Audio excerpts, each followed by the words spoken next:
اور موجودہ دور میں تو یہ میڈیا اور پھر سوشل میڈیا، یوٹیوب، فیس بک، واٹس ایپ اور ٹک ٹاک، اس پر تو جھوٹ کی انتہا ہو چکی ہے۔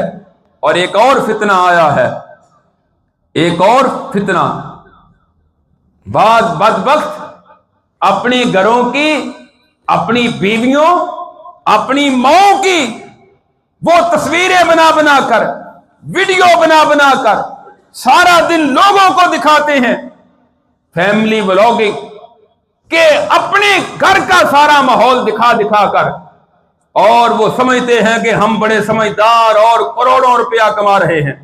شرم نہیں ان لوگوں کے اندر، حیا نہیں، غیرت ختم ہو گئی۔ اور نئے جو نوجوان اور بچے ہیں وہ ان کو فالو کر رہے ہیں، کہتے ہیں کہ دیکھو وہ کروڑ پتی ہو گیا گھر میں بیٹھ کر، اور ہم بھی ایسی سی راستے پر چلیں۔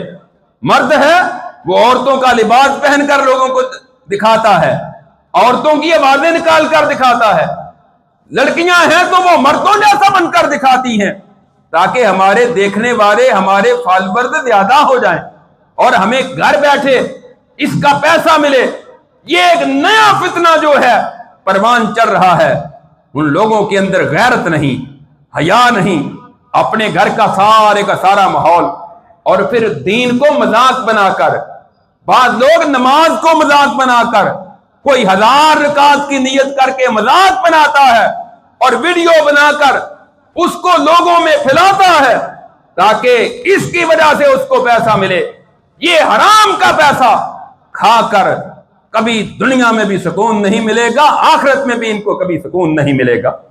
تو تمہارے اندر غیرت ختم ہو گئی، حیا تمہارے اندر نہیں رہا کہ اپنی عورتوں جن کو پردہ کروانا تھا پوری دنیا کو ان کی تصویریں دکھاتے ہیں اور ان کی ویڈیو بنا بنا کر بھیجتے ہیں۔